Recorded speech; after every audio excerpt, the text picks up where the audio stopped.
It was really a pleasure listening to you, and also very inspirational listening to Minister Gadkari. I have to say that the kind of dynamism that is projected through your intervention augurs well. I would like, however, to push you and push India to be even more ambitious, and I would like to push all the MDBs here to match that ambition with also ambition on their part. So I'll begin where Minister Hardeep Singh Puri started, which is really the scale and urgency of the challenge. I mean, India is quintessential, but the world at large needs to double its infrastructure in the next 15 to 20 years. And the shape of that infrastructure will determine whether we live in a habitable planet or whether we destine ourselves to live in polluted, unlivable cities, because the face of the planet will really depend on urbanization. The kinds of numbers that were mentioned on urbanization, I think, if you look at the world at large, in roughly today, we have a population of 7 billion, 3.5 billion living in urban space, and by 2050, out of a 9 billion population, we will be having 70% living in urban space. So it's really a once-in-a-history transition for the world. Despite the importance of infrastructure, we often talk about an infrastructure gap, but there are really two types of gaps, and it came out again in what Minister Hardeep Singh Puri said. On the one hand, while there are tremendous opportunities, we are not really able to translate those opportunities into realized demand, often because of policy and institutional shortcomings, and too much of the infrastructure that is being built across the world is not really sustainable infrastructure. On the other side, while there's plentiful of savings available, we are not able to turn that savings into the right kind of finance at the right time in order to make infrastructure viable. So we have to be able to tackle these gaps. And I want to highlight some issues in the infrastructure space that are really critical. The first is the source of revenue is a major impediment to infrastructure. When you think about infrastructure investments, it is beriddled by three aspects. First, there's uncertainty about demand. Second, there is uncertainty about the willingness or price that will be charged for the infrastructure. But on the other side, there are tremendous also gains in terms of spillovers. So the car that rides the road only taps 30% of the benefit from the road.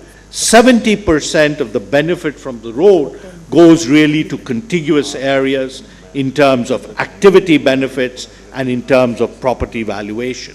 But we don't have good models to capture that revenue from these spillover effects.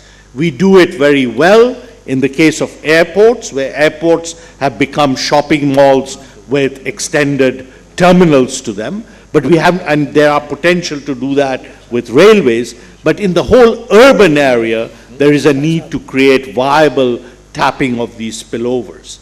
Second, private finance is private investment and finance is the solution, but we need to address the issue of the cost of capital, and we also need to address how to bring in long-term institutional investors so that it's that pool of capital which is the big source of capital, but at the moment, very, very little of the 120 or 130 trillion of institutional capital in the world is actually deployed for infrastructure. This year, the G20 has made as its focus private finance and creating infrastructure as an asset class as perhaps its most central theme. And they are focusing on four areas that I think are important and have relevance here in India. One is risk mitigation, how to do risk mitigation better, not just in terms of instruments, but structures. Second, standardization, how one can standardize so that we are able to create better replicable models, data benchmarks, and creation of platforms. These are all areas that can help in taking infrastructure, not one project at a time, but towards scalable, replicable models. I want to end by highlighting the critical role of the multilateral institutions in this space, because fundamentally they are able to help with addressing the upstream constraints. They are able to give the confidence in terms of sound governance. They are able to create platforms for project preparation, and they are able to crowd in the kind of financing that is needed to be able to provide not financing for, again, one project, but over a medium term. But in order to do that, the MDBs have to drastically scale up and drastically alter their business model.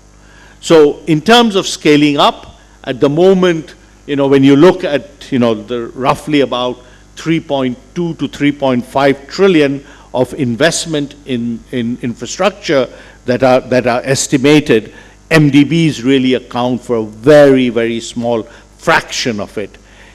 While we think about crowding in the private sector as a way to, in some sense, relieve government budgets, as far as the MDBs are concerned, it does not relieve the necessity of capital, because risk mitigation actually is a very expensive proposition in terms of capital.